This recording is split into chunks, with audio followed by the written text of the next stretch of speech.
to HeroQuest fans. I think we're live again on twitch.tv/HeroQuest fans. If you're watching on the replay, this will be XSC3, home of HeroQuest fans on YouTube. And this is a special HeroQuest talk that we're doing right now with Ribby. We'll call it That's me. Ribby's Remarkable Reporting. But I hear you've been given a new name recently, Ribby. I was, as you know, Joe Kosher is prone to misspellings, Mm-hmm. and so Doug Hopkins from Evelyn Hill, sorry Doug, became Dog, Dog. which was hilarious. Yeah. Only because he did it twice. You I'm know, like, dude. dog. Yeah. And then I became Rubby. Rubby. So yeah, Oh man. we're in PG-13 territory, so we might need to be Oh careful man. here. Yep. Yep. Slap a rating on it. Yeah, Rubby. don't know if I can live up to that namesake, but here we are. Oh man. Yeah. Good old Angus. Yeah. Yep. So Ribby's remarkable rims. Ribby's remarkable reporting. Rubbies. Rib- Rubbies. Rib. I don't know. I don't know. Yeah. Didn't think that one through. Well, let's start off with the big obvious fact is that you went to Gen Con and I didn't. I did. Yep. And that was kind of a thing. I don't think anybody's really interested in my story, but the point is, I could have gone. I got my ticket and everything, and one snafu after another, I ended up just not going. Period. Yeah. And that Bummer. sucked Big time bummer. because, yeah, I had a friend of mine had dragged me there basically. Like, when are you coming to Gen Con? Like, basically had the hotel ready to go. I was splitting it with some other people. I think he even had the ticket ready to go. It was just like, you just need to show up. It's like, okay, fine. And I was thinking like, I've never played D&D. Why do I care? But he ended up being right. It was a blast. But I did it 3 years in a row. And yeah, this year just not. But from what I've heard, maybe I didn't miss much. But I would like to hear your perspective as someone who was actually there. What did you do? What was it like? Sure. And I then mean, how much for detail HeroQuest you want fans, me to go into? as much as you care to share. Okay. Because I mean, I when I got down there, which was late Wednesday evening, I thought I had everything ready to go the way I was expecting, and Thursday morning was just a disaster. Well, first off, I booked a hotel further away Oh than yeah. what we did last year, which was about Oh, even 15 further away. minutes out.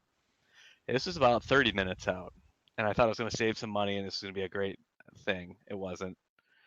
It took so much longer. It doesn't sound like much more, but unless you're really waking up early, it makes the difference. That 15 minutes, a lot of people really fill in Indianapolis in 15 minutes early in the morning. So that was a mistake.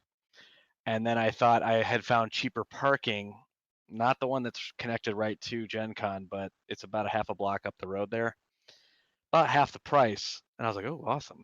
Well, I got there that morning and it was state employee parking only. So Spot Hero had given me tickets for a Dang. place I couldn't park. And so now it's morning of, good luck trying to find parking. So I was scrambling around town, trying to find a place to park. And so moral of the story is pay that extra money. You're not saving anything. You're making it, or if you are, you're making it harder on yourself. Because I'm like, yeah, next year, closer hotel. I'm gonna pre-book the parking garage right across the street that's connected with the Skyway there, Dang. and it's well worth it. You're right there. If you need to drop stuff back off at your car, you don't want to lug stuff around with you because that over the course of 12 hours or so, carrying even just a few extra pounds, it really starts to add up on your body over time. So go drop stuff off at your car is my point. Unless you have a hotel downtown there, which is pretty rare, so I wouldn't count on that. But yeah, that sucked. That was my first morning, and I'm like, oh god, I'm already stressed out. Whatever. Well, I got in there and got to the Avalon Hill booth. That's always the first place I go. Hmm. peek around. I couldn't see Doug yet, or Michael. So I was like, okay, well, I'll look at the display. Well, the display, remember how it's normally on that one side, kind of facing towards the bulk of the hall?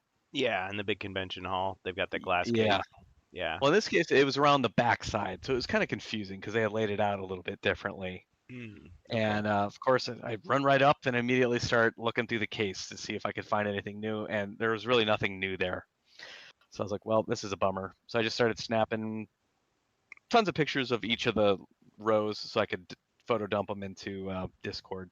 Because if you're not And first, you're as I last. was, yeah, you got it, man. You got it. Yep. You want 5,000 views, you got to be first. So as I was snapping all those pictures, I hear, hey, you can't take pictures. And of course, it was Doug. He'd come up behind me. And so you took his picture. I was like, Of hey, course. right. I actually did get a picture of him, but he didn't. He was unaware of it. So I was like, Sorry, hey, guys. how you doing?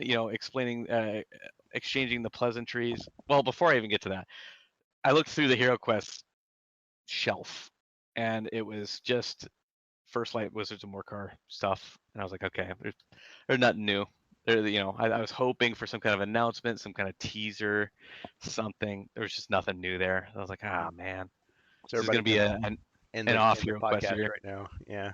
Yeah, So just right. like the So UK, it was like the UK Games Expo, wasn't it? Because yeah, there it was was just. technically new stuff then, but not this time, right? I mean, technically, the new thing for GenCon was Wizards of Morcar because they announced that less than a week after I saw Doug at Gamehole Con last year, which is in October. Oh yeah. And he wouldn't tell me anything about Wizards then. He And that was was in what? tight-lipped. That was in Wisconsin. Yeah, it's in Madison. Okay, and then this is Indianapolis where you're here. Right. Okay. Yep. Right. So technically, that's the first time Wizards was shown at Gen Con. So I guess you could say it's new in that respect. Exclusive. But Premiere. and it's new in the sense that lots of people still don't even have it yet. So, Yeah. but yeah, it More wasn't about anything we that. didn't already know about. Okay. Yeah, that's kind of a bummer. Oh yeah. So then I started talking to Doug, and it was just very brief. And I was, how's it going? Da da da da da. And then of course, the normal questions that just get deflected, like what new expansions are coming out? What's going on with Wizards? I don't know. There's nothing we didn't already know. It was just, yeah, When the Space shipments were Crusade getting delayed. remade. Yeah. Well, how about that Japanese HeroQuest? No, I didn't ask that. I know what the Oh, answer to that's going to be. Um, still supposed to ask him, but okay. I wasn't there. yeah, I have no well, room to complain. yeah, well, that's the kind of stuff I don't ask. So there's really no answers or anything that they were going to give. Although we did talk a little bit about the exclusive quest for the con because I hadn't seen that yet. That was like the only thing I was really expecting to see unique. And actually, I wasn't even expecting that to be anything new. I just assumed they said it was a First Light exclusive quest. I thought it was going to be the same one as before. I thought it was going to be the Yeah. Dread on the Horizon. We all thought that. yeah, Dread on the Horizon, which it wasn't, thankfully. It was a brand new one. And Doug was a little confused. He goes, yeah, isn't the con exclusive Wizards of Morcar? And I go, no, according to the Gen Con listing, it said First Light con exclusive quest. But really, the quest itself, maybe the confusion came from the quest itself ties more into Wizards of Morcar. So he probably thought it was going to be run as part of Wizards of Morcar, This but it wasn't wasn't. It was a sarcastic statement, was it? 'Cause yeah. I what? mean, Sorry. really, what that meant was that they were using the First Light sets Yeah, rather than the game to system. run the games rather than the full thing. That's all it really meant. Yeah. Because both sessions were technically Wizards of Morcar related. Hmm. So, yeah, there was nothing special there other than he was a little confused. He thought one was the other, but I think that's probably why. So maybe that was just a little mislabeled in the Gen Con catalog there. That it had nothing to do with First Light really, other than it was using the First Light set. Hmm. But it was still a cool quest and it was fun. The quest runner, the guy that ran it, and then Doug scurried off. He was, I don't know what he was doing, but he bolted pretty quick. Then I got to the table to play, and the guy clearly had never played HeroQuest before, the one that was running it. He's like, yeah, they gave me the quest book a few days ago or whatever it Was he a was, and had me volunteer read or was through the he rules. Avalon Hill? He's a volunteer. Well, he had a red Avalon Hill shirt on. I don't know if that's volunteers or Usually or there's a different employees. color. Yeah, for The the. black shirt people are usually the full-on employees. Mhm. But the red shirts, I don't know if they're, the red shirts of Star Trek. They're just Right. the fodder.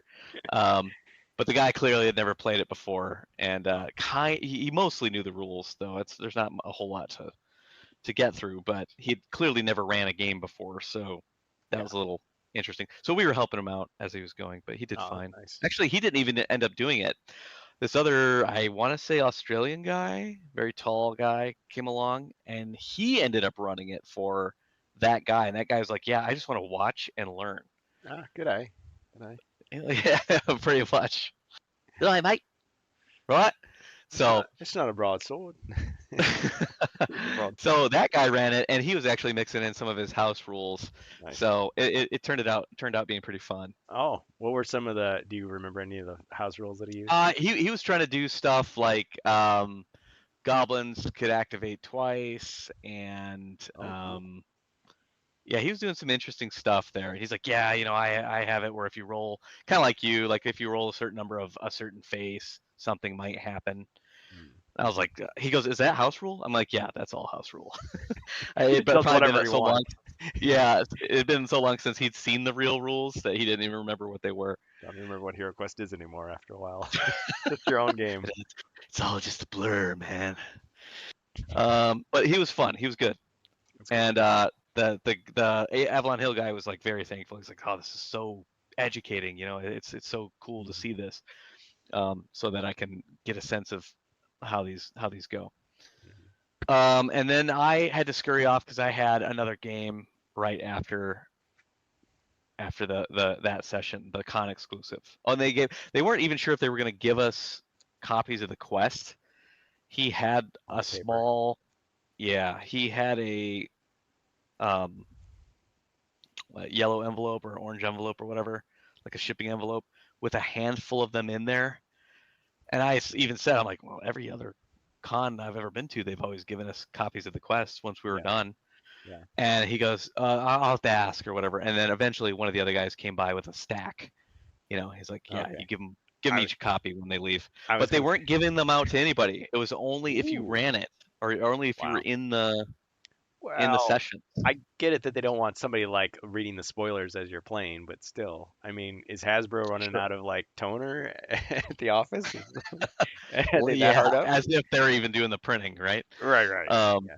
Probably had to do it on their own so time. yeah, well, they could just do it live. Yeah. Do it live, no. So printed live. So yeah, we did end up getting copies after the fact. So Okay. I was like, okay, cool. At least we got that. If I not, was it like, would at have just least been let me like, take a picture of it. He goes, yeah, you yeah, could take a picture of it for sure. yeah, just turn your So head for 30 seconds and okay, maybe I pretend took a like you don't see picture, me, and maybe I it's didn't. fine. Who knows? Sorry, Doug. Sorry, Doug. So Why am I that was cool. apologize? I wasn't even there. Okay, anyway. Yeah, I'm not sorry.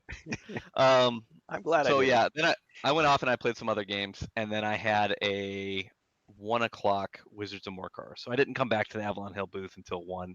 This is on Mhm. Thursday. Okay.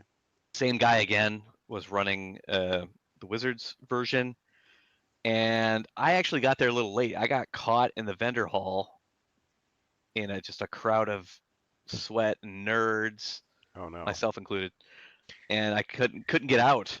So I finally It's got the to a smell. wall. I There is skirted the such a thing. wall. It's the smell. So I finally got out and got to the table about 5 minutes late, and they had filled in my spot, and I'm like, oh man. And Angus was there.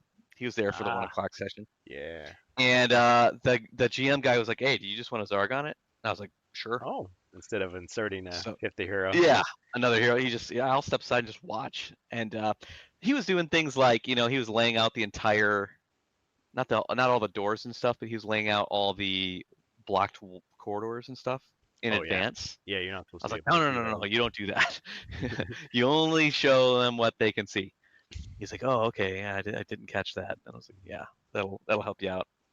And Mhm. then as I was house ruling a few things too, I was like explaining to him because he was kind of sitting next to me, Mhm. like, here's why I'm not putting these monsters in, and stuff like that because Mhm. that quest was insane for new heroes. Like the first room was 2 dread warriors and like a mummy or something like that. I'm like, Well, that's why. I mean, that's the classic like mistake that we made as yeah, kids is like you're playing the trial, one of the harder quests for the first campaign, and people exactly. just lay out everything. And they're like, "Why am I running out of monsters? Like, this is crazy." It's like, okay, That's this not how it works. everybody goes after you, but yeah, you do that because you're in such a hurry to play. You don't read it Right. carefully enough. Your kid brain doesn't understand, and so yeah. So we were going. It's a 2-hour session, and I don't know. I was fudging some of the rooms, and then some of them I almost didn't put any monsters in at all because I was paying attention to the time too and how Oh far yeah, away they were from the final boss. yeah. So I Because after fudged it a two little bit hours, so they they could get kick to, you out, right? yeah, Yeah. yeah. So actually a little bit before, so they have time to set up for the next session. Mhm. Mhm. So I was fudging some of the rooms and stuff so they could get to the final boss about 25 minutes before the time was up. Okay. And we ran through the final boss, and that was cool. And Yeah. again, I was explaining to the guy like, here's what I did. I changed this. I did that. Mhm. We did a little bit of house ruling with some extra movement. So like if somebody had a crappy roll, they could just do a secondary move action, Oh, that's cool. just to kind of keep people caught up and so everyone could participate, Yeah. make their first experience playing fun. And so that worked out pretty well. And then after that, honestly, I don't think I saw Doug then either. He wasn't even around the booth, so I wasn't able to heckle him. But I had to get to another game anyway. Like I said, this year I did the opposite of last year, Mhm. which is last year I underbooked. I think I had maybe 5 games total, Mhm. uh, and like 3 of them were on Thursday. Yeah. This year, every time slot just about was Wow. booked, so I was just running around playing every game I could. Yeah. So I took off after that. I did come back on Thursday one final time for Fury of Dracula because that looks pretty Oh. cool, and I always wanted to Talisman. try that game out. Talisman What's that? expansion. That's a talisman expansion, isn't it? Fury. Yeah, Or is it? apparently, yeah. It's Or is it set its in the own same game? universe or something. It's its own game. Oh, It's it is totally it. separate. Oh, okay. Okay. Yes, Yeah, I get it's not an confused. expansion. All right. You're thinking, well, I forget what's the new There's one a called? there's a vampire themed talisman expansion, I thought. Okay, gotcha. Well, All yeah, right. vampire theme. But yeah, this is its own separate game. It's actually a Games Okay. Workshop game. Okay.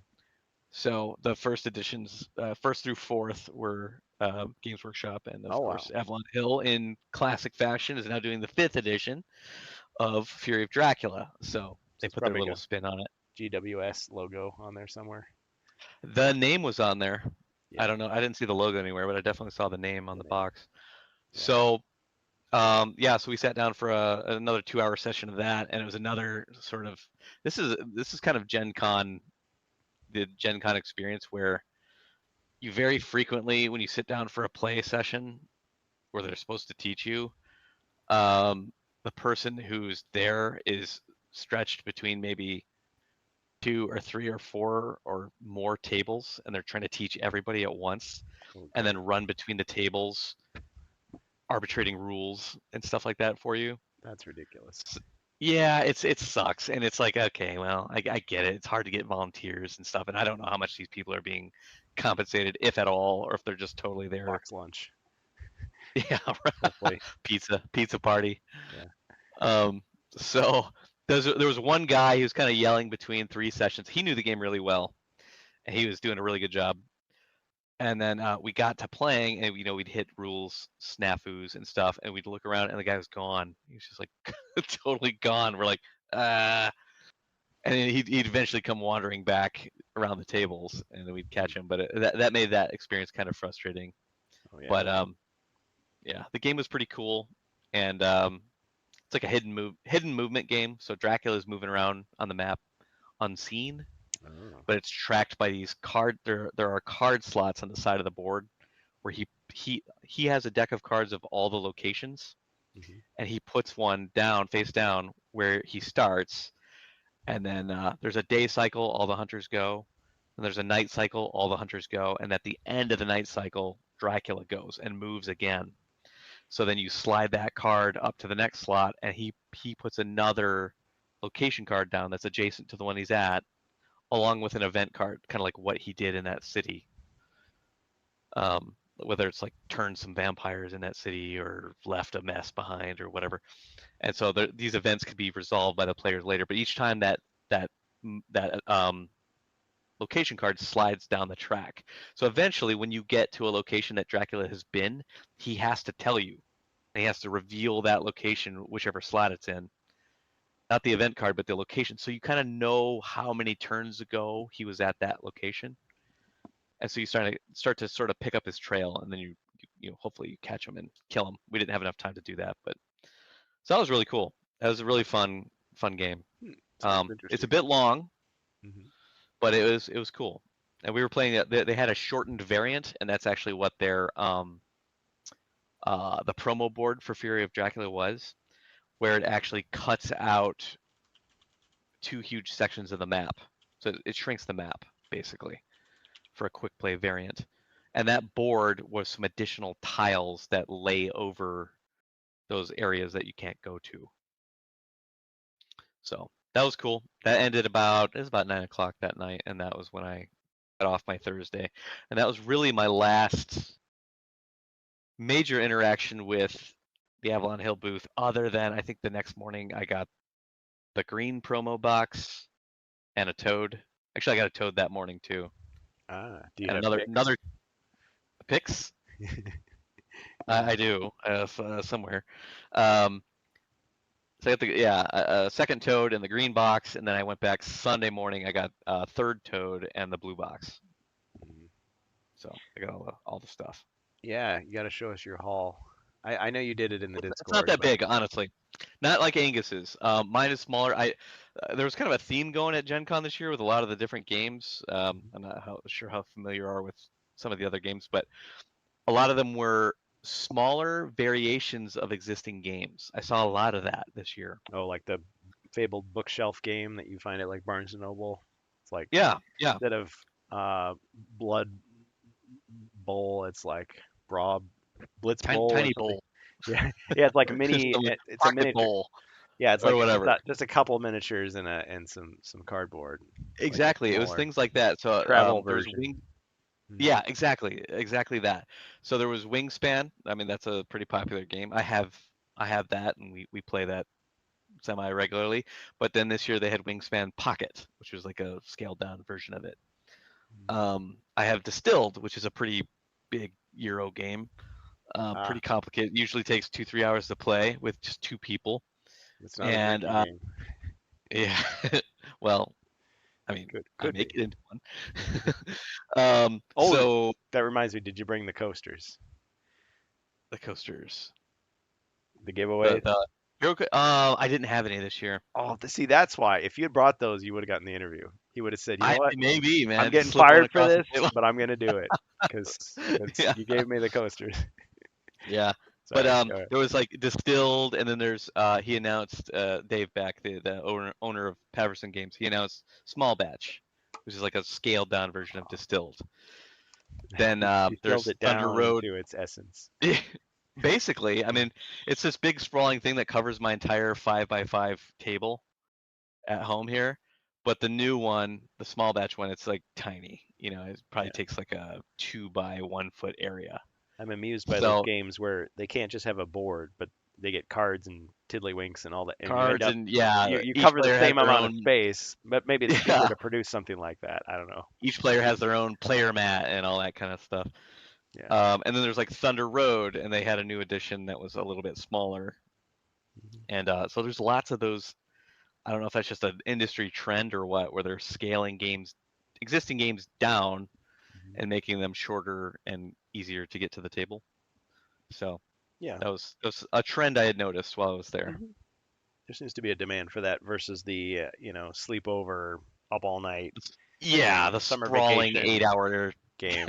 game. Your Yeah, Axis allies, your Yeah, your Risk, your The one I think of, Advanced the HeroQuest. modern one I think of is, and you may have heard of this, is called Twilight Imperium. Yeah, I've heard of that. It's a massive game, and from what I hear, I've never actually played it, but from what I hear, it takes between 8 to 10 hours if you have 6 players. Wow. So it's a massive game, and I'm like, yeah, that needs a smaller edition. It's a summer If any summer game camp needs game. one, that one does. Yeah. Yeah, for So sure. for busy adults who want to act like they're 8 years old again, it just it can't Yeah, happen. It's got to be modified unless you pick it up and you play multiple sessions. And then, right, exactly. and then you got to get people back to the table, and it's like, yeah, that's tough. It's not easy to do. The older we get, the harder that is to make Yep. that happen. Yep. So, I mean, that was really my first day. Um, well, and yeah, mixed in where I just basically stopped by for the promos. But other than that, I was running around a lot.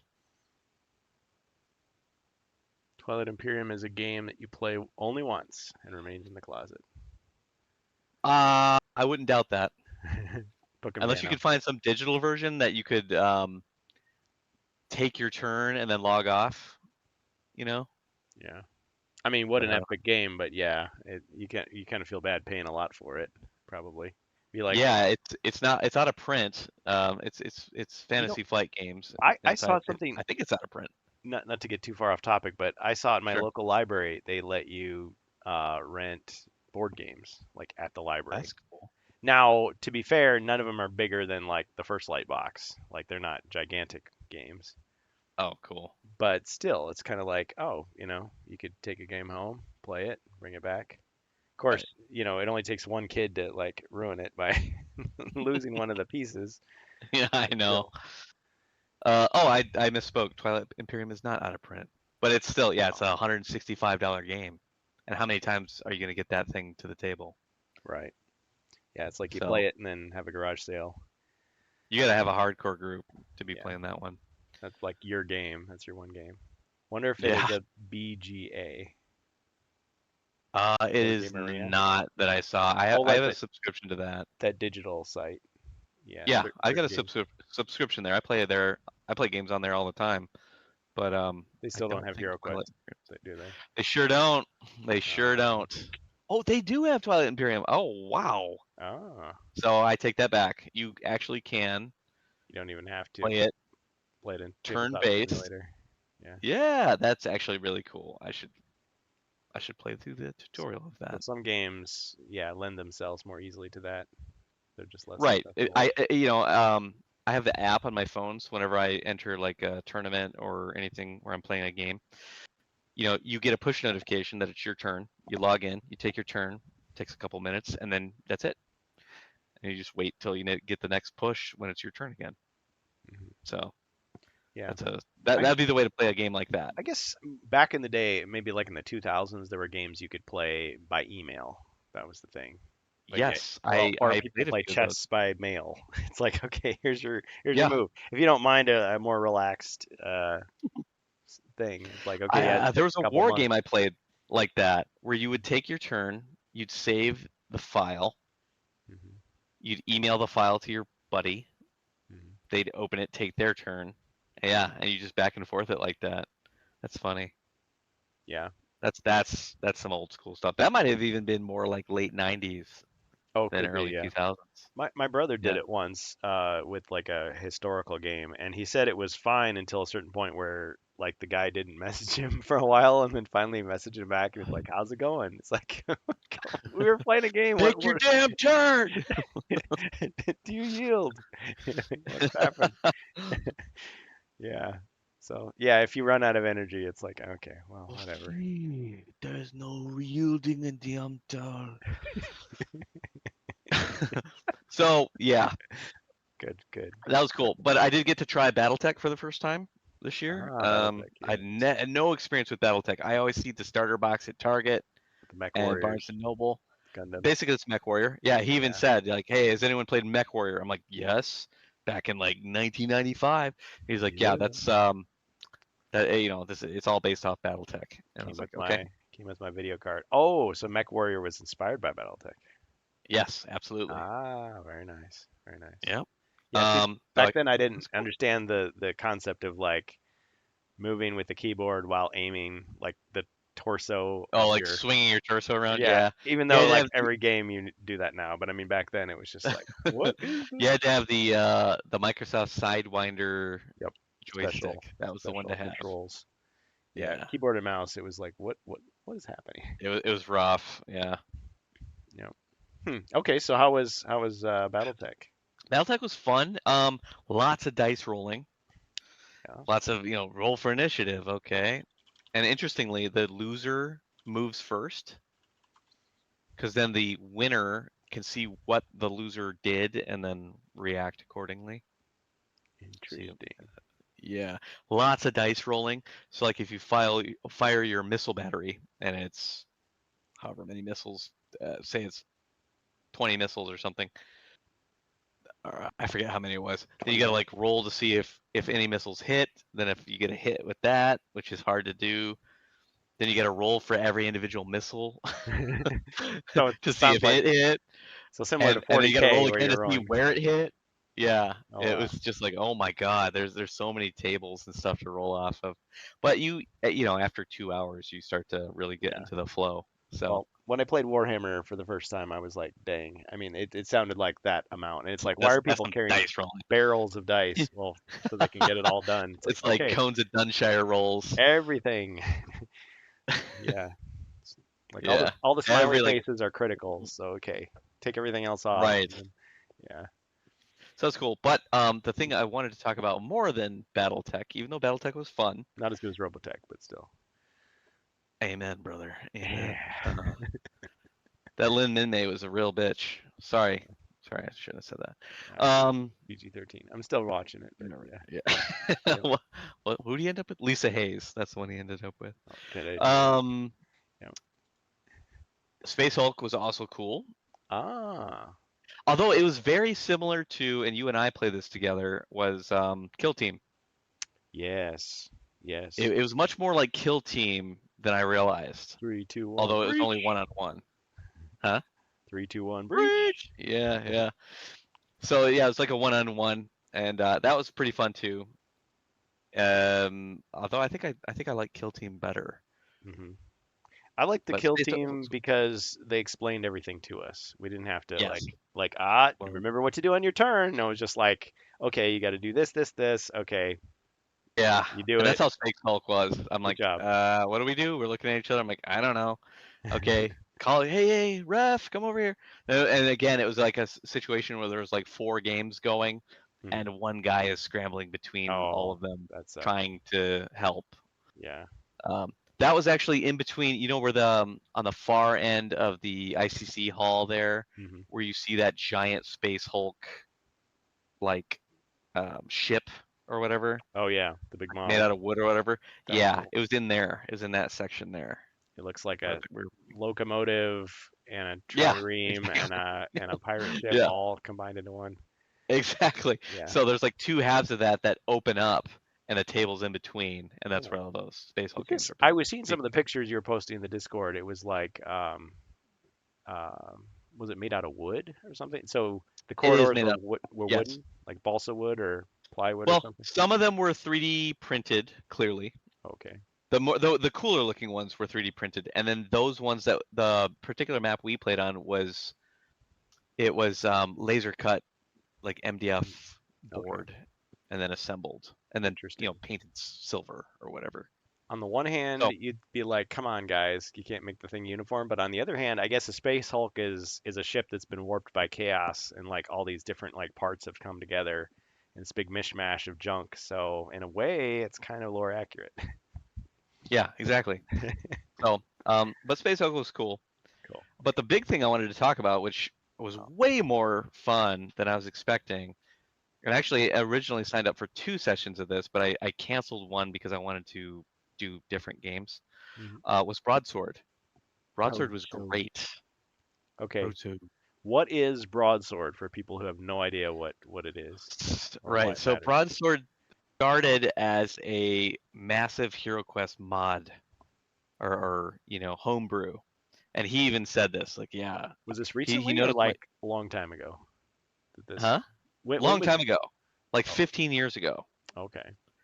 So it's quite a while ago that he released the original Broadsword. He's working on a 2.0. So fan Right? made this It engine. is fan made. So it started off as a HeroQuest homebrew, Hmm. and then eventually it grew to the point he's like, I need to make this my own thing. Hmm. And so, but you can clearly tell as soon as I started playing, I was like, and I already knew this because I'd read the rule book already.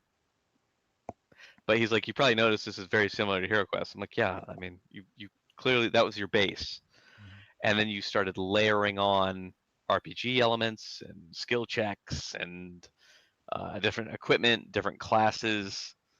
Like for example, you choose a race and a class in this game, Okay. and there's some inherent things you get as part of choosing. You choose a dwarf. There's inherent things you get from that. You choose a paladin. There's like base skills that you get from that, and then as you play through a campaign, there are more things that unlock as you go. Um, but yeah, it started as a HeroQuest homebrew and eventually grew into its own separate game, but you can very clearly see the HeroQuest roots that are in it, and so it's very well done. Hmm. Um, so a lot of the same actions are the same. So it's move, take an action, or move. Although in this game there's no roll to move. It's just you have a set movement. But if you're far behind and you can't take your second action, you can do a second move if you want, and that becomes your second action. Ah, yeah. But all the same are there. Search for treasure, search for traps, search for secret doors. Um, the thing it layers on is it's like do special action or something like that. So if you see some element in the game, like there's a spoilers, there's a puzzle in this one where there's a skull with a gem in one of its eye sockets, and the other two are the other socket is missing, and then there's one in its forehead that's missing. So like your special action in that case is taking gems. Hopefully you found some gems and rearranging them and trying to get the correct order. Uh, That'd be like a special action. So it's more free form, kind of in the way that you do um, heroic feats. ah. But but this is more like kind of baked into the game where it's like, okay, if it makes sense within the context of the game, Hmm. that becomes your action. And so that was cool. There are tons of skill checks. So you can do skill checks based on mind points or body points. So it's like, I want to force this door open. Well, you do it in broadsword by like, let's say you're trying to force a door open, you're trying to body check a door open or something like that that won't budge, or the door is locked. You would roll d6s based on your max body points, and for each pair of like results, that would be a success. And if you get enough successes, then you succeed. And then like sixes explode, so you record your successes on your initial roll, and then any of your sixes you re-roll, and then those count towards more successes if they end up being pairs of the same number. Oh, So it was very interesting, and it worked very well. So obviously, like a barbarian with eight max body points or whatever the equivalent is in broadsword, would have a higher success chance because he's rolling more d6s to do that check. mhm. Then for spellcasters, it was very interesting. The mind points play a role in that you can cast spells. The spells are very interesting. They're very unique, and um, but after you cast a spell, you choose like, do I want to retain the spell for the quest, or do I want to just let it like exhaust like it does in HeroQuest? If Mm. you choose to retain, your current mind points go down. Wow. You take a mind point, but you retain the spell. But the problem becomes later on, like if you need to do something that has a um, has a something some kind of a check that requires a mind point check. Mind point checks are done based on your current mind points. So the more you retain your spells, the kind of dumber you become, and the less likely you are to succeed at checks. But like one was there was like he literally pulled out a sheet of paper with a bunch of gobbledygook words on it. It's just a encrypted message of some kind. So one of the spellcasters was like, "Can I attempt to read it, or decipher what it means?" He goes, "Sure, roll a mind check." And he rolled, and he didn't get enough, so failed. But then he rolled again on a different turn, and he succeeded. And then he gave us a different paper that had the actual puzzle clue on it, and then we were able to succeed and solve the puzzle and move on to the next area. But it's very cool. It mixes those RPG elements into HeroQuest. Combat plays out basically the same. It's like rolling. It's the dice are the same exact faces. There's 3 swords, 2 white shields, 1 black shield. So combat kind of plays out the same. Although in this game, if you roll 2 black shields, your item takes a hit of durability and becomes less useful. So you can actually lose items in this game. Ah, So it's a little bit different. okay. So one of the first things he suggested before we started the quest, he's like, all of you have 400 gold to go shopping. My recommendation is buy extra equipment because your stuff's going to break. So like if you're rolling an attack and you roll 2 black shields, your item now does 1 less attacks. It takes a durability and now attacks with 1 less. So a broadsword that attacks with 3 now attacks with 2. I've heard of some of these house rules before. It sounds Yeah. like a lot of things coming together to make this. Well, Or if it's a defense, it's the same uh, thing. I'm I curious. defend with 3, but I took a durability hit, so now I only defend with 2. Maybe Yeah. I'm getting impatient here. I'm sure you have more to say about it, but with broadsword, what was your impression? I mean, because for me, whenever I look at a HeroQuest mod of any kind, I mean, Yeah. very often it's like they just change one element. Everything else stays the same. And sometimes that throws off the whole balance of the game. It sounds like with this, Yeah. he's done lots of different things. But He's overhauled every aspect of it. does it, It, so it. it's its it own truly game. is its own game, Does it I feel would say. like the same? I mean, would it appeal to the same kind of player, or is this like Yes, a different? absolutely. It It would. would. I would introduce, and I'm going to introduce this to my HeroQuest group Oh, nice. um, as an alternative and say, what do you guys think? Because it was just that it layered on so much more onto HeroQuest. It took those base rules and layered so much more on, like the stuff I just described, that I was like, okay, yeah, this feels like a much wider game where you can be a little less restricted by the rules. Also, the maps he played on, all the maps I don't know how he got them printed or whatever, but they were these giant rolled up canvas maps Hmm. that he like unfurled out of his tube of maps. But they were all 1 by 1 squares, but they were like much more organic than the board, you know. So like there was like a tavern area, and then once we got through the tavern area, there was a cave entrance, and then and there's like curved walls and stuff like that. So some of the tiles were kind of half cave wall, half accessible, Hmm. if that makes Okay. sense. Okay. You know, but it was all overall it was more organic looking. But they also kind of seemed like they were all kind of one shot uses.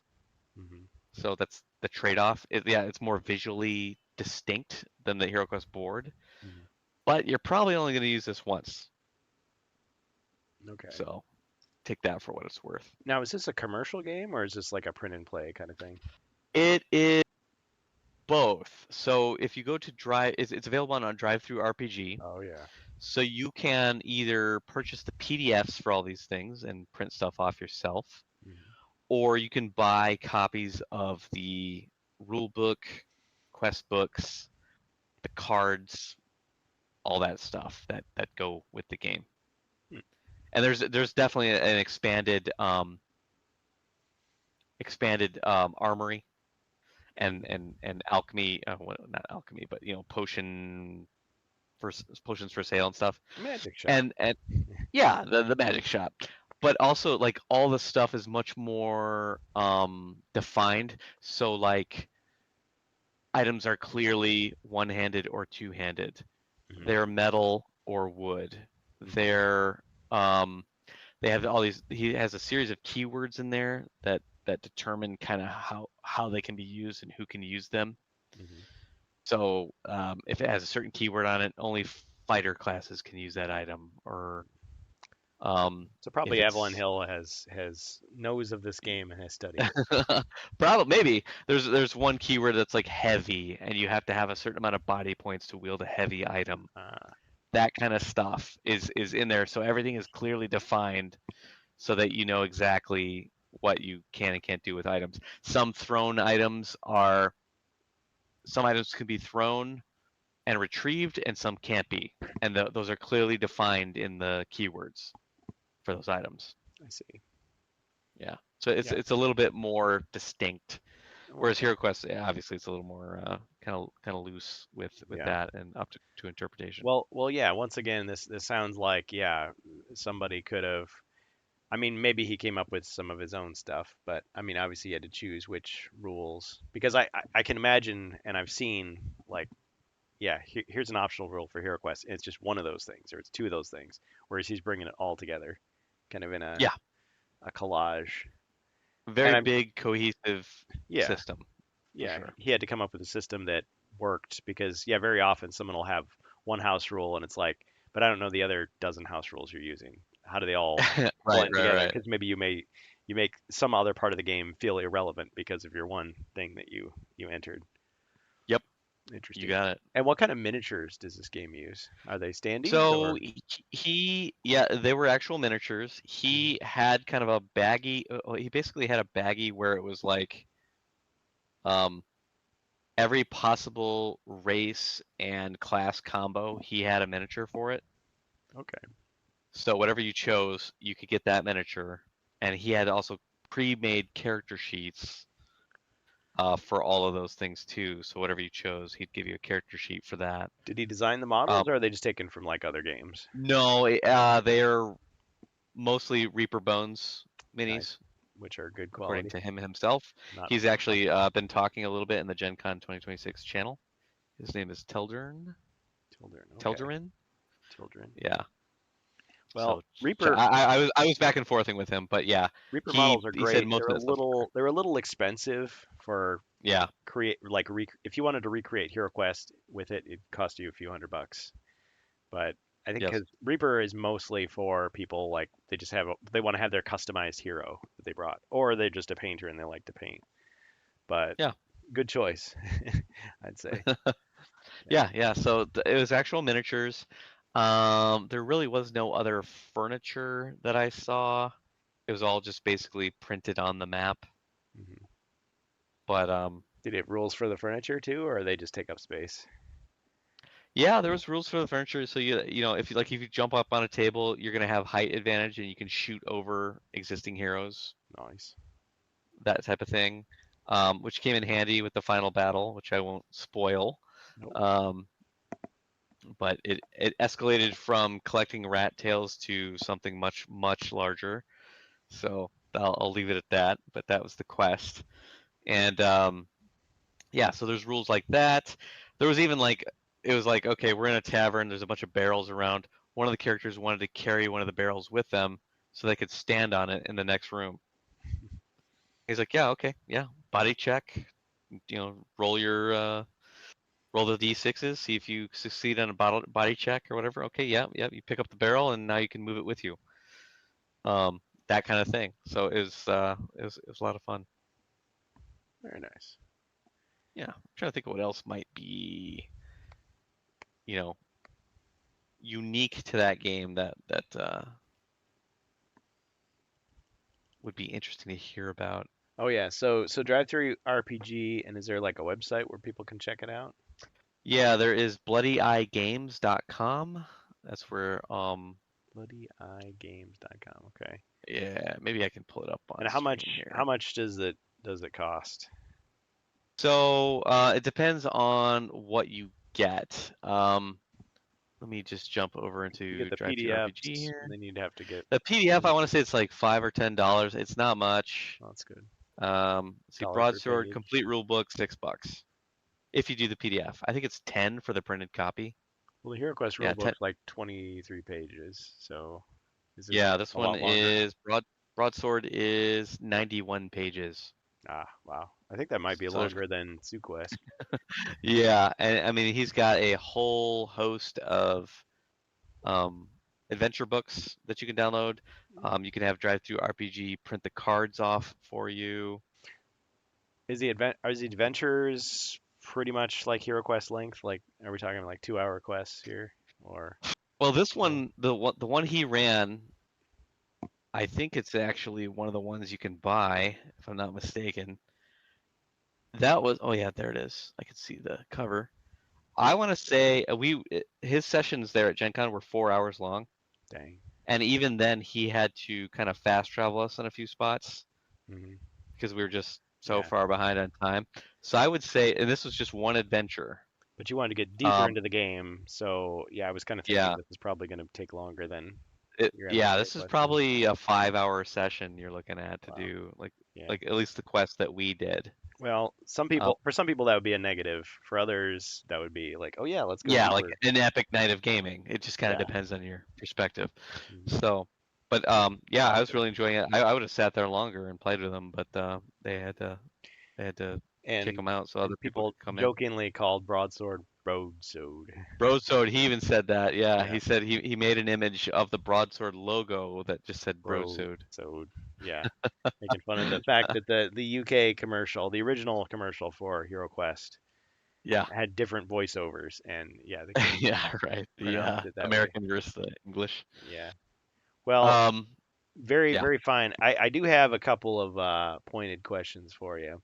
sure. So I was starting to cause a small amount of drama on the Avalon Hill Discord, as I sometimes do, I as a noticed. negative Nancy, a doomsayer, a Yeah, um, what are the other the bringer of I the don't know the something parade bad. rainer, the body booba, all that stuff. Yeah, It's like yeah, I'm not trying to say HeroQuest is doomed, okay? I want to say that right now, but at the same time, since I was not there at Gen Con, I yeah. got this impression that so last year I remember Doug saying and I'm sure he said it in good faith. Is like, Sure.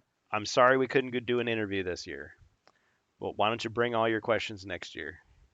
And Mm, he just kind of left it at that. Because last year they had a curated panel where Joe Manganiello and several other designers were telling their stories, mostly about how they got yes. into gaming or whatever, or what was their inspiration. Specifically, it was Elizabeth Hargrave who did Thank Wingspan, you.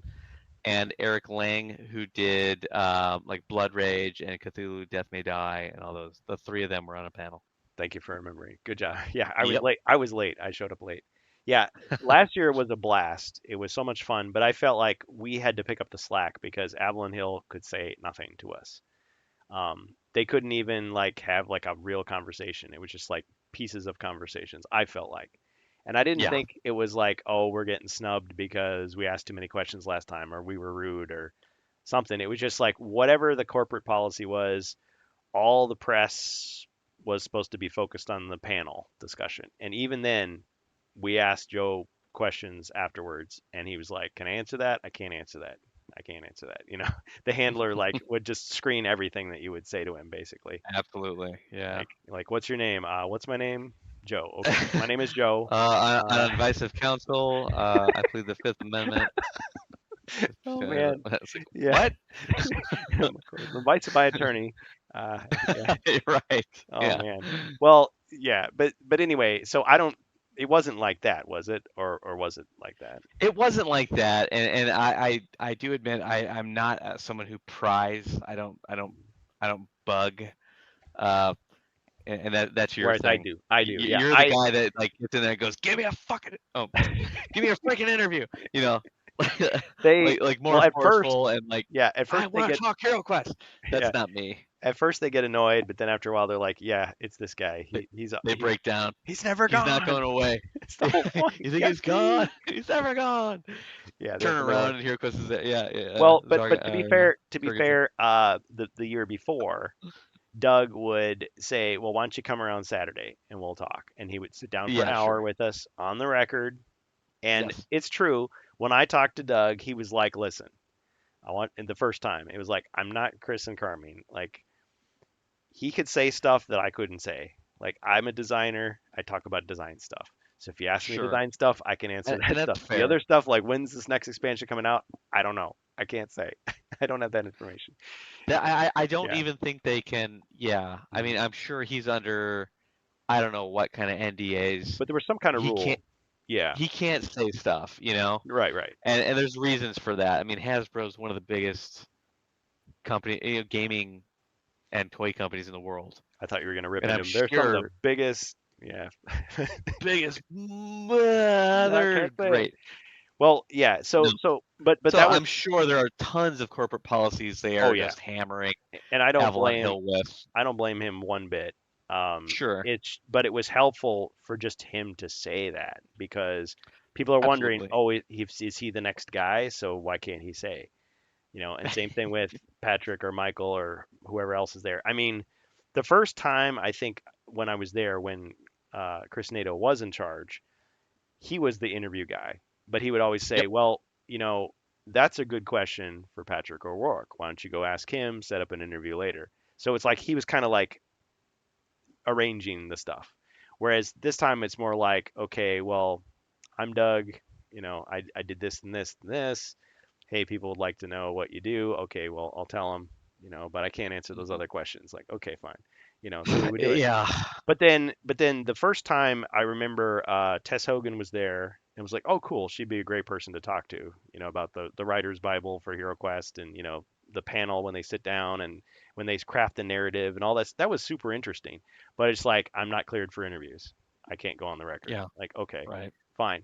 And Bummer. Craig Von Ness, same way. It's like, oh, you worked on HeroScape. You're here. Can I ask you about Mm. that? No. Oh, I mean, he's like, I can chat about it, but I can't go on the record. It's like, okay. And Yeah. I It's asked, it's and it was like, well, can these people be cleared? And it's like, no, because the next year was the same way. So it's not like, oh, they didn't do the training yet, and then once they do the training, then they can talk. It's like, no, only certain people. yeah. You get to do interviews or not, and you're just there to be friendly, you know, Yep. or I rate mean, people up at the basically, cash register or run the demos, or I mean, a lot of those people. hand out the promos, Yeah, whatever. it was like, why are they even here? I mean, other than to smile, say, oh yeah, glad enjoy the game. I mean, it's a day off for them, I guess. It's really not a day off because they have to be there, but Sure. I was kind of thinking like, I like it. I like having the designers there because, well, we're super fans, I guess. We are super fans. Most people Yes. probably have no idea who designed the board game you're playing. You're not going to seek out that person's autograph. You're not going to try to find out what other games they've designed.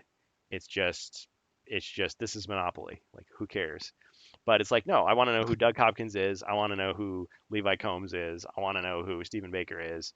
I want to Yeah. know, I want to ask them some questions about some rule decision they made. And, what was this? What was going through your mind when you came up with the storyline? Did you have to change this? Was there a copyright reason behind that? It's like I'm interested in that stuff, and I know there's a small number of people who are interested in that, and so that's why I want to do the interviews. And so, and from a certain standpoint, I can understand that probably from the company's standpoint, this stuff doesn't matter that much. Like if they stop doing fan interviews, the majority of their customer base probably won't even notice.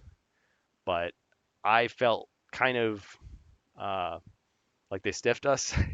I kind of felt like I don't blame Doug. I don't blame any of the Avalon Hill people.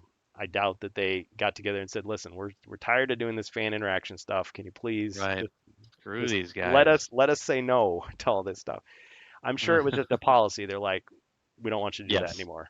Absolutely. Right. And speculation wise, you could speculate that like, was there some interview they did that caused a negative backlash and people got mad, and then the company Could be. decided let's not do that?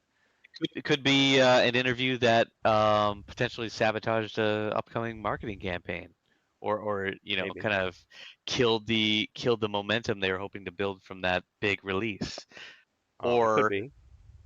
maybe somebody, some informal interview, the interviewer misinterpreted what was said, and then they went out onto social media, and we know how quickly Yep. information rips across social media, Hmm. and now all of a sudden this misinformation's out there, and when the real product comes out, people are pissed because So it's then not what they expected. so in a panic, they So pull the they're plug instead yeah, of. they pull the plug. So there's all those concerns they probably have where they're like, we probably want to interact with fans, but we also don't Yeah. want to ruin our corporate image either. So there's a possibility that I It's may you're the ruined it. problem here. I did it. I'm the guy. Well, hopefully not. But Me. as I was thinking about it though, I am recalling. Uh, you remember the what was that convention? Not Spiel. What's the last one of the uh year that they do? PAX PAX N- Unplugged. Not PAX. It's the one where they were gonna show. They just showed the cover, the box cover of Against the Ogre Horde. Oh man. Why am I thinking of the name? I gotta like Google last of the The year conventions. gaming It's in Europe. conventions. It's in Europe. Yeah, that's not Essence Spiel. Oh, Okay. Oh, Bologna. Not but okay. Bologna Play because it used to be Modena Play. Yeah, Play. That's what I was thinking of. Medina. Yeah, Okay. yeah, yeah. So in that one, it was like they had the people queued up. All the fans were queued up in the chat, ready to watch them come out on stage and like reveal the thing. Hmm. And they just showed the box, and that was it. And it was just like people were just pissed, yeah, because Yeah, it's like sure. all this, and then they were just like, and there was nothing. It was like, really? That's it? You had this You whole press you conference. told us to get excited, Get excited. It's and coming. you got stuff's coming, and this is it. Yeah, I know. Yeah. It's But frustrating. that was not a fan. And yet I think it was the convention that put that out. Yeah. But that's a miscommunication. So I mean, I remember Bohemius and some other people. We were speculating like, well, maybe they're not going to go to that convention again because they think that the people are going to take what they say out of context. But I was thinking, well, maybe they really did tell them that, and they didn't have anything ready to go. Like Possible. it was a Yeah. screw up. But yeah, everybody's trying to save face. So it's not our fault. It was Hasbro's fault. It's not Hasbro. It's whatever. But if they blame the fans, I mean, we don't know yet because they haven't said word one about this snafu, as far as I know. But if they, it would be a really bad move for them to say that the fans were at fault. Like, hey, I you don't think you so. you, I hound, don't you think hounded our you'll ever hear them designers say too that. much. They under stress, they said the wrong thing, and you got all excited for nothing, and it's your own fault, and so that's why we can't have nice things. So, I mean, if they did do that, I would come back double, They and would say, not. They would okay, not do that. There's yeah, no way. because yeah, there's only so much we can do as non-insiders. I mean, there's another way to do it. Another way is you pay an influencer to plug your product. You give them a script. You can say Yep. this. You give them a little Which demo. I don't know if they paid Ash, but they gave him a free game with Well, Fury of Dracula. here's the thing. The free games, I mean, they've given me free games. Like they gave me Talisman, they gave me Betrayal, but they didn't give me any free like HeroQuest stuff other than what everybody else got. And Untrusted I don't Zargon. trust Come him. on. Yeah. Well, I always worried about the NDA thing. Like if I became an insider, like that would compromise my ability to say, yeah, this Sure. product freaking sucks. I As a hate fan, it. you wouldn't be Like, able to oh, tell okay, other people I about guess it. you don't want access anymore. And then it's like, oh, so that would like this put pressure on you to do that. So I Yep. always wanted to remain independent. They never actually offered me anything though. But I think there was talk at one time, allegedly, that they might be doing something like that. And I wondered, well, maybe they've already done that with certain influencers. Maybe. But Very possible. yeah, Because that, I mean, that becomes part in the modern day. That becomes part of the marketing campaign, yeah, is to have those influencers time the release of their videos right. right about the time you're releasing your game, and drive up that hype. Yeah. Yeah. And I So and I want to just be able to be independent and say, well, look, I paid $50 for this. I yeah, like here's what I like about it, here's what I don't like. I mean, granted, I'm a super fan, so I'm either going to be really harsh on it or I'm going to be like really nice on it sure. versus like yeah, just the average casual gamer, the filthy casual. Filthy casual, Yeah. disgusting. Yep. So, I don't know, but yeah, I guess in a few years nobody's going to care about like a spoiler video about Mage of the Mirror, right? Nobody it's long past. Unlikely, yeah. Right. But the unboxings are still useful. The Sure. interviews are still useful because it gives you an insight into what they were thinking when they made the game. So if you're making mods and you're trying to think of like something that would seem to naturally follow, maybe that's the next step. Oh, they were going to put this in, but they didn't finish it. Okay, well expand on that. Or maybe just seeing, well, this rule doesn't really make any sense. Well, what were they trying to do? What were they trying to accomplish with it? Or Yeah. just knowing, yeah, here was the designer of that game, and you can kind of follow the trail. I mean, that's something I like about Board Game Geek is, assuming the information's accurate, of course, you can click on the game, it lists the main designers, you can click on each of their names, and you can see other games that they worked on, Yeah. and maybe you can see like a snapshot of them. Or sometimes you'd be like, oh, he made that game? What went wrong this time? Oh my God. Right. But I mean, Too you much can see bourbon. like yeah, too much bourbon. Yeah, you can see Yeah. Stephen Baker. I mean, a lot of the games he's made, he's carried over stuff that was like in HeroQuest into other games. So it's like that makes sense. Yeah.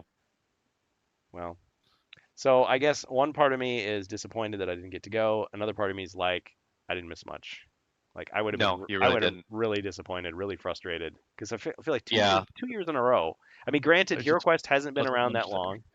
And Ash and I were going at it in the Allen Hill Discord, and he was being nice about it, but he was asking me like, well, what is it that they've taken away, right? Hmm. Because it's been, let's see, 4, 5, 6 Gen Cons that they've had HeroQuest at Yeah. thus far, and the first one I didn't go to, the last one I didn't go to, and then the last two. So I was at three where it felt like we had access. We didn't have to do anything special. It was just you show up, you ask a lot of questions, you're nice about it, and they give you an interview that you can post online. They don't make you sign anything. You don't have to pay anything extra. It's just Yeah. a nice deal. But then I was thinking, I wonder if the plan all along was to just do these panels. Because I feel like there was a year where they scheduled a panel, but then they canceled the panel at the last minute. And I thought, what if those interviews were as compensation for the fact that they didn't have the panel, and It's that's why they possible. did it. And Yeah. so once they've got the panel back, it's like, okay, well, let's just stick with that. And if people want to get their news, that's where they get it. The more official controlled Yes, method. curated Yeah. rather Yep. than, okay, Doug, here's your talking points. Make sure you don't stray off the script. Okay, good luck. Curry it gets to Yeah, the mic. right. There's a discrepancy at page 37 of the mic. Yeah. Yeah. Oh man. That Well, and excellent. it was never like, okay, Doug is going to review the footage and then tell me if it passed and then I can post it. It Yeah. was just like, okay, you know, Yeah. right. But I mean, he did stuff off the record with us a couple of Yeah. years. He would just say, okay, look, this is not anything that's getting published, The but here's some ideas. We're just doing this. or the Doug quests, the Yeah, specific quests he ran for us. yeah. Those were I cool. mean, some of it was cast in the sense of like, this is just me playing around with the stuff in it. But I mean, Yeah. it Yeah. got your gears turning, thinking like, is he showing this because this is a hint, or this is never getting made, so might as well just have fun with it. Yeah. Right. He leaves it to your, and I think back to even when Chris Nato was with the company, he would try to answer stuff in a very official way, but a lot of the times he would employ other strategies. Like he would just let people talk amongst themselves, and he would only insert himself if somebody said something blatantly wrong, like, "Oh no, we definitely Mm. didn't do that," or he would say, "Well, maybe, if we were to do that, we would probably do it like this." Like, Well, actually, actually. But I mean, he phrased it in such a way, and it's written down that it's sure. not like this is the actual. company, press release right Y- here. It's like, Yeah. Yeah. I didn't say for sure. I said if we were to do that, maybe it would be more like this. So you could kind of read into it. And it was kind of like a little bit tongue in cheek. It was a little coy. It was a little fun, kind of breadcrumbs, getting people speculating, nudging them in the right direction. But I mean, Yeah. that was kind of interesting. That was kind of fun way to interact with a company. You have somebody who is a mouthpiece, and they're kind of like bringing you along on a little rabbit trail. But maybe the company decided, you know what, we're paying money, we're paying company hours for somebody to do that. We don't want to do that anymore. That Yep. part is cut. That person is cut. That role is cut. Um, be glad you And- still have a job.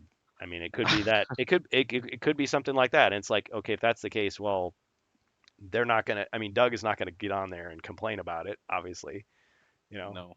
just like any person who works for any company, you're not gonna say anything bad about your boss. I mean, unless you're already out. Well, and even then, probably not, because maybe you signed Yeah, like I a was gonna say I don't think non-disparagement. Yeah. Chris never said anything bad about the No. company after he's No. gone. He No. was very very cordial about it. Yeah. Yeah. And that's a classy thing to do anyway. Even if you haven't signed anything that says, Sure. I will not say anything bad about the company I just Yeah. was Future fired from.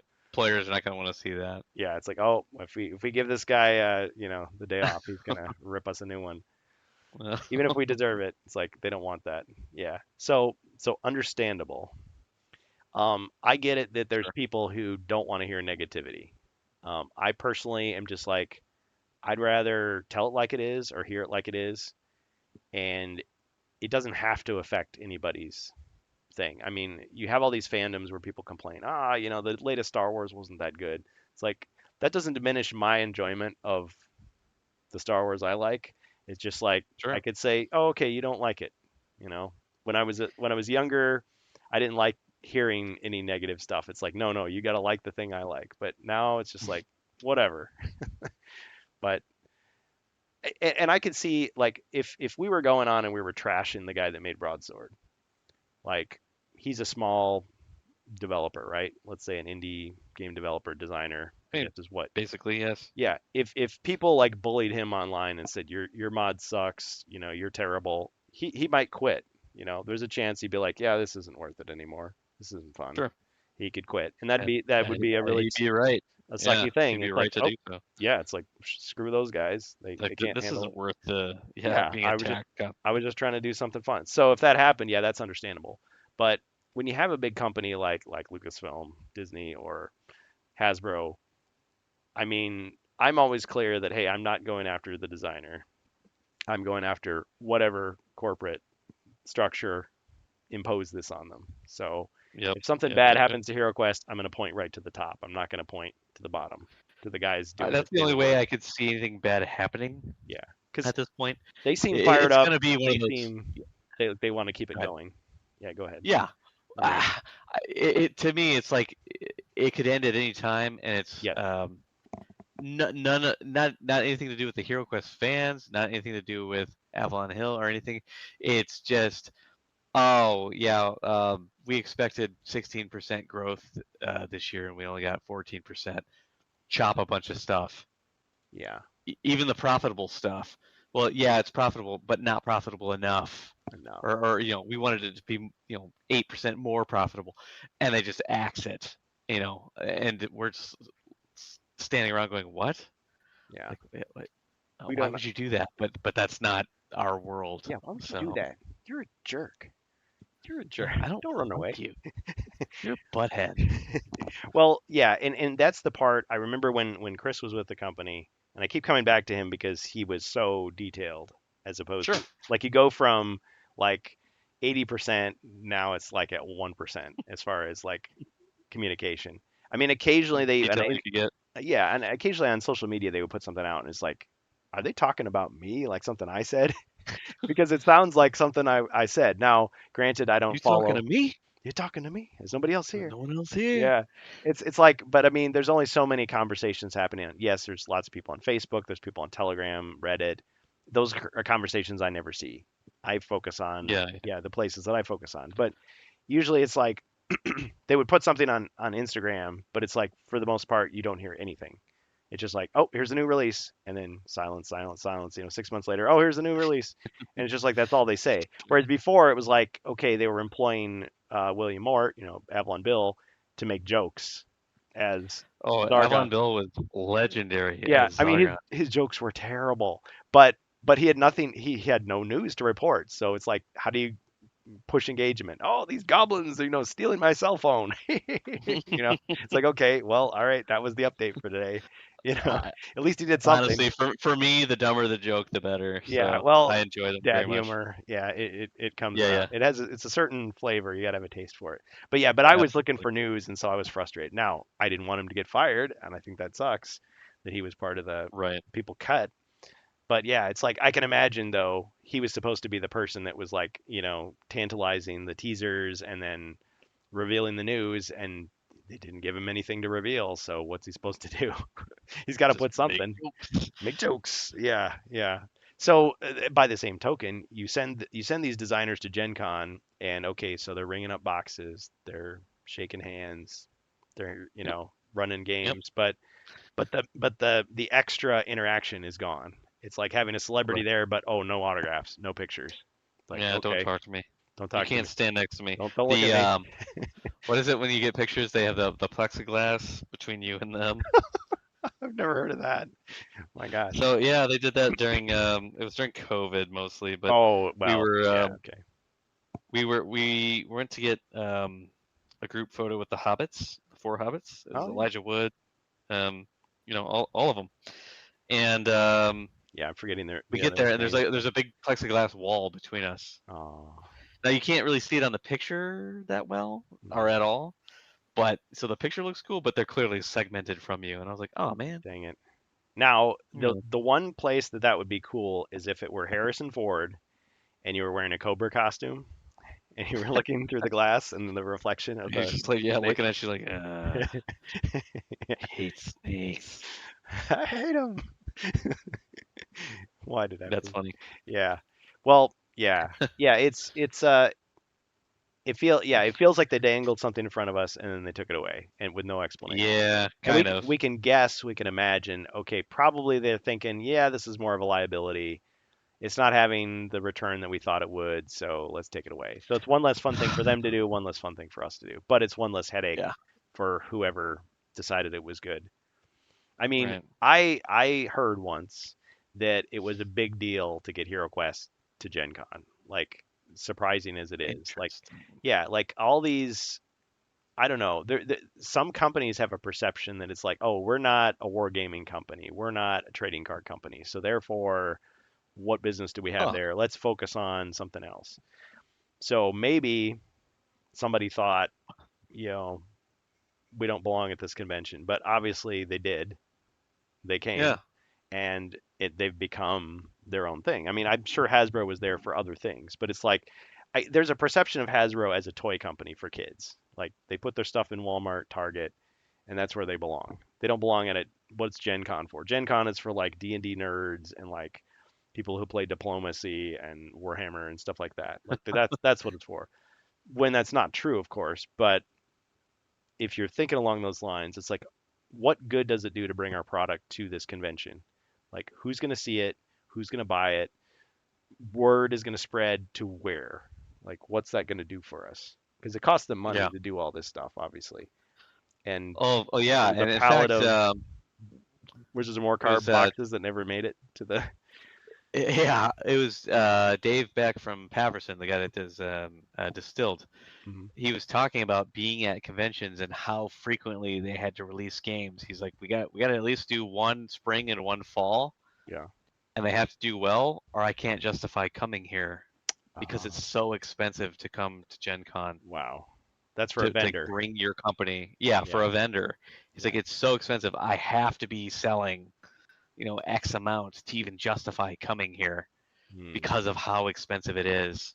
Yeah, I thought that was kind of sad, but Yeah. there's a reality to it. Well, and so that means that a company like Hasbro can afford to do it. Of course, as we know, Oh, big time. they pinch pennies, even though they have billions, because they can afford to lose billions, but they don't want to, obviously. So they'll cut stuff where they can. So if they suddenly stop showing up, that would be a bad sign. But so far that hasn't. Oh, big They're time. still there. They're just changing the activities. But it sounds like the quality has gone down. No interviews, and apparently the volunteers didn't know what they were doing. I mean, that's not the volunteers' fault, but yeah, it's like why can't they find people? And then them not getting the boxes of Wizards of Morcar that they needed, that's not their fault either. But yeah, it's like it's a lot of embarrassments all lined up together that Yep. diminish the experience. And I suppose at the end of the day that the reason they're at the convention is to sell products. So if they sell products some other way, okay, who cares? Yeah, In or the drive end, up sales through right. other means. But if we're just like, yeah, Gen Con kind of sucks, there's no reason to go. Uh, I mean, there is plenty of reasons. It's just that I'm not as interested in the other things. I mean, the most fun I had at Gen Con was hanging out with you guys, really. I mean, that's the Mm. part I missed. But it's just like it's an awful lot of money to pay to just hang out with friends. I It mean, is. It is. I was talking to JP and also Roberto. mhm.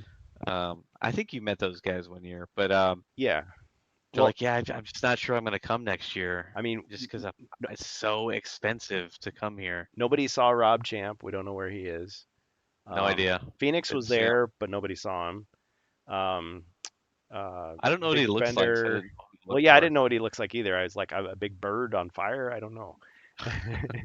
Yeah, nobody's seen him. But it's like, but a lot of times it's like you'll be at the convention and it's like, oh, I was a table away from you, or I had my back turned. It's Yeah, like, well, you'll just say something like, are you that person? Like sometimes people aren't, they don't yeah. want to say that. But it's like, okay, Just go I'm for it. I'm wearing a goofy costume. Walk up to the guy with the goofy costume and introduce yourself. You Right, might be right. somebody I want to talk to. I don't know.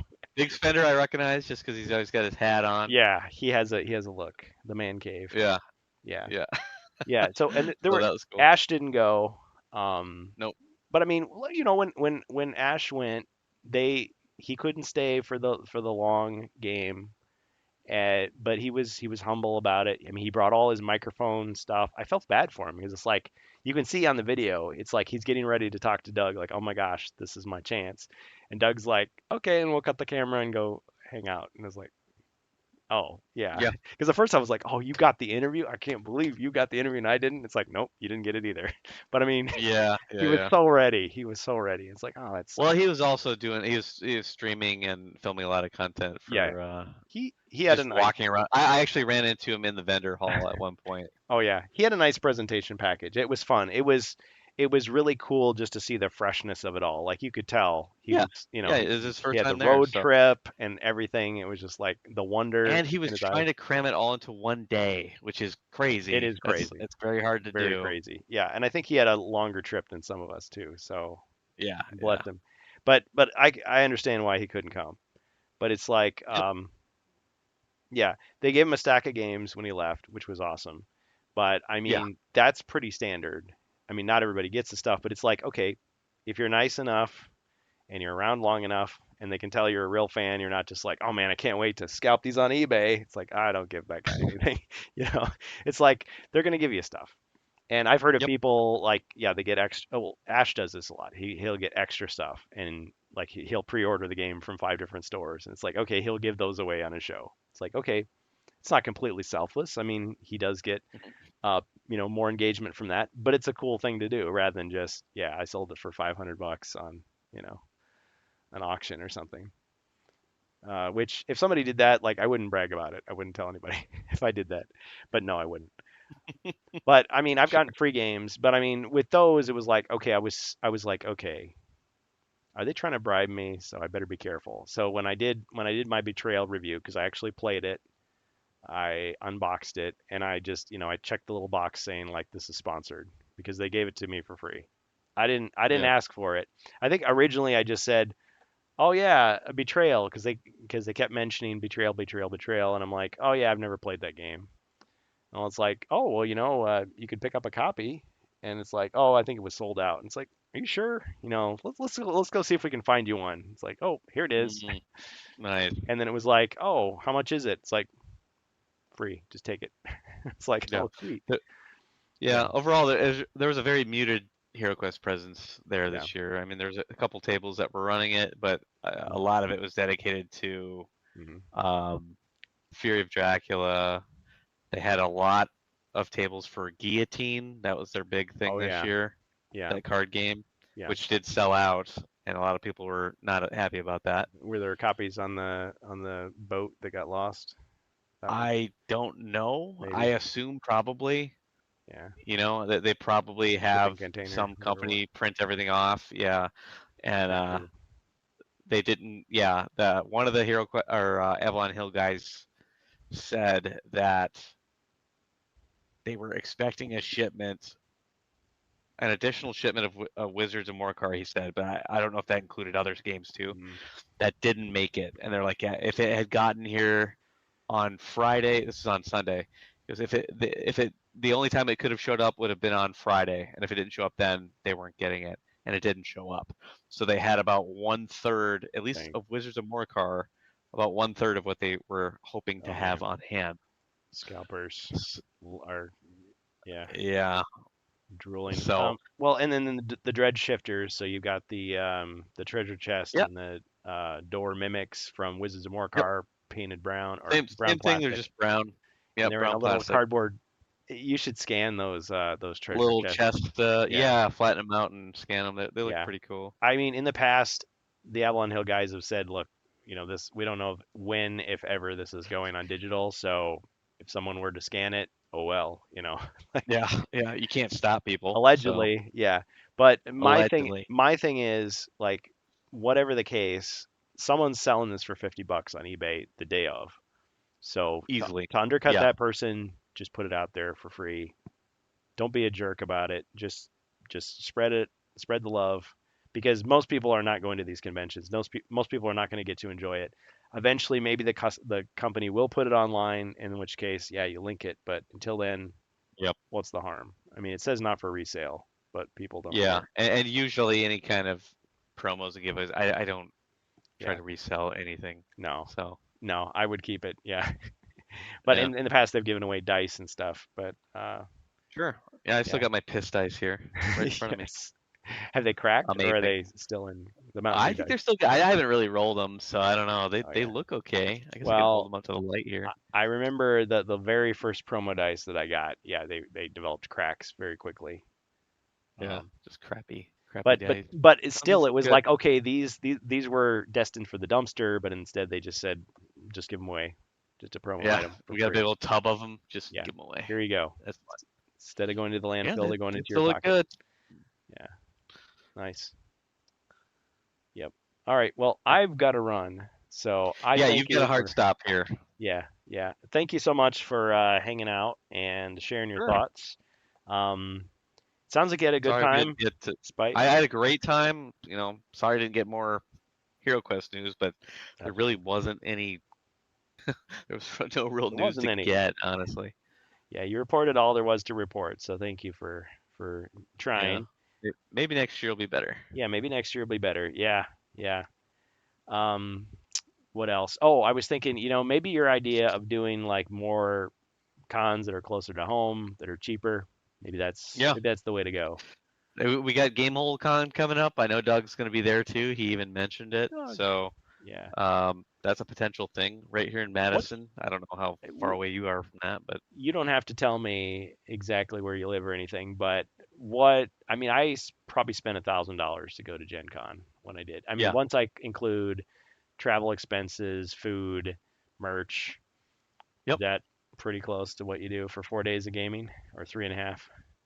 For Gen Con? Yeah, probably depends on where you're coming from, of Let's course. see. I did 5 nights at the hotel because I Oh, went in on yeah, Wednesday night yeah. through Sunday night. I actually stayed Sunday night and left Monday morning. Okay, that's a little longer. Um, yeah, so I want to say that was a little over $1,000 for Yep. 5 nights, Yeah. and then I probably dropped another, I don't know, 220, 230-ish on parking. Oh, yeah. Parking's a lot.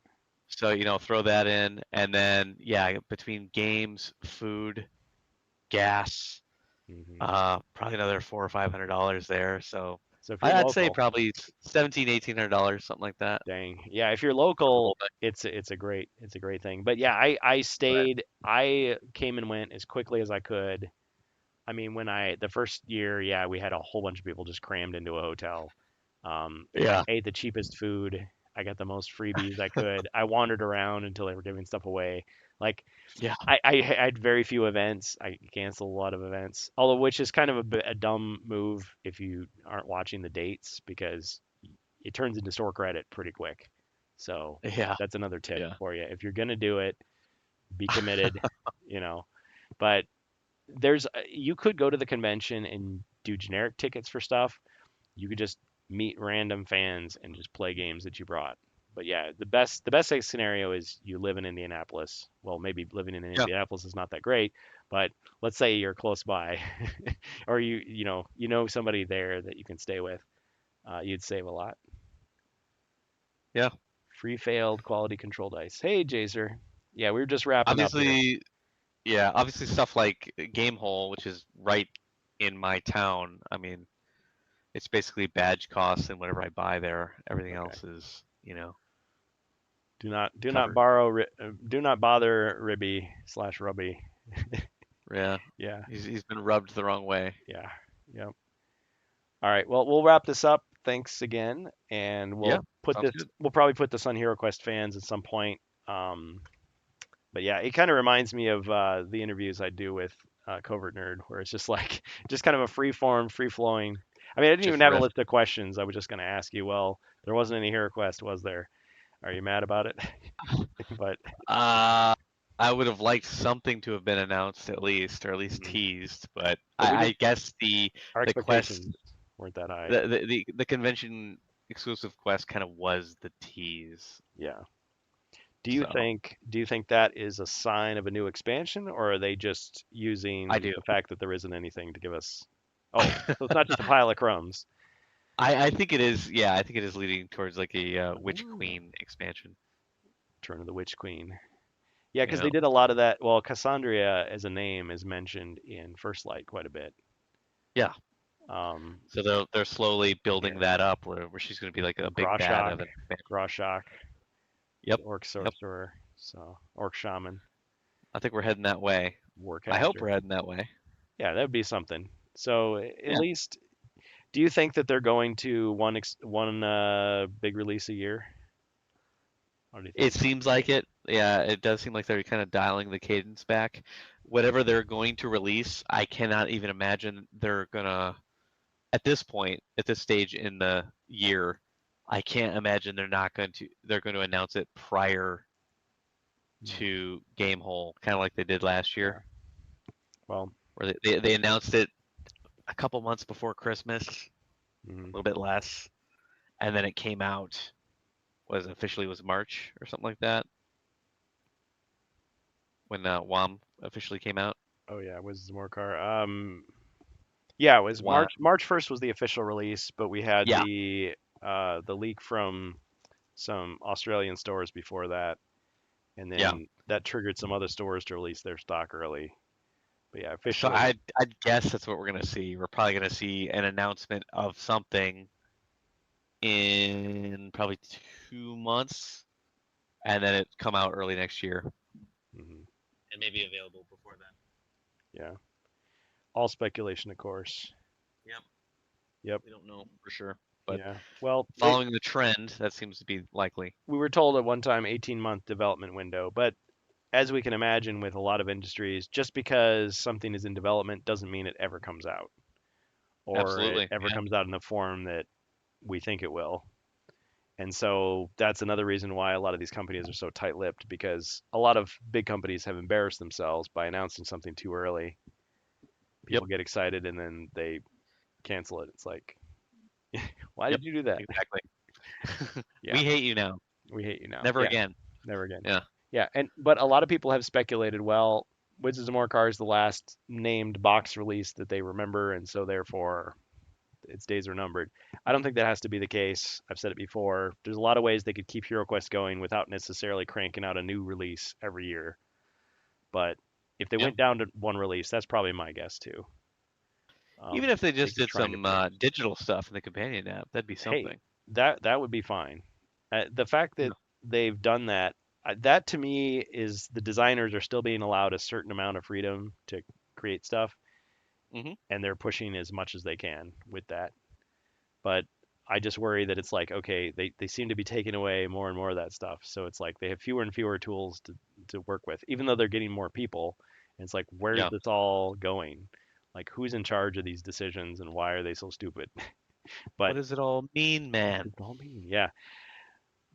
At the same time, you could say, hey, Kurgan, you're not a board game industry insider. You don't know how the corporate world works. So who are you to say? It's like, yeah, I'm just a customer, and Just a guy. it just a guy. It doesn't make sense what you're doing. If you want me to understand, you could explain it to me. But if you don't think that I'm worth your explanation, then I guess just get used to being mad and cranky, I guess, and making speculative statements Yeah. and whatever. Big rants on your Discord. Yeah, big rants They're on my coming. Discord. Yeah, they're coming. Exactly. Awesome. Yeah. All right. Well, you have a good one. Cool.